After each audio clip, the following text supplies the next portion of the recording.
நீ வந்துகிட்டு இருக்கண்டி. சிங்கம் இறங்குன காட்டு. ஹலோ, எப்போ வருவ?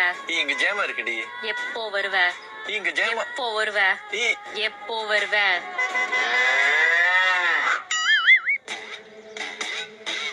எதுக்கு இப்போ அந்த பொம்பளைய பார்த்த? நான் எதார்த்தமா பார்த்தேன்டி. ஒரு பொண்ணு அழகா இருந்தாலே போதும், உடனே வலிஞ்சிருது. நானும் ஜோஜலார யூஸ் பண்ணி அழகா ஆயிக்கிறேன். எங்க இருக்க? ஃப்ரெண்ட்ஸ் கூட வெளிய வந்திருக்கேன்டி. ஓ, என்கிட்ட கால் பண்ணி ஒரு 5 நிமிஷம் பேச முடியல, ஆனா உன் ஃப்ரெண்ட்ஸ் பக்கம் போயிட்ட. அப்படி இல்லடி. போன வை. சிங்கம் இறங்குன காட்டுக்கு. ஹலோ. ஓ, திரும்பி கால் பண்ணணும்னு கூட உனக்கு தோணல? நானாவே வந்து உனக்கு கால் பண்ணமா? இப்பதாண்டி நீ போன வச்ச. என்ன attitude காட்டுறியா?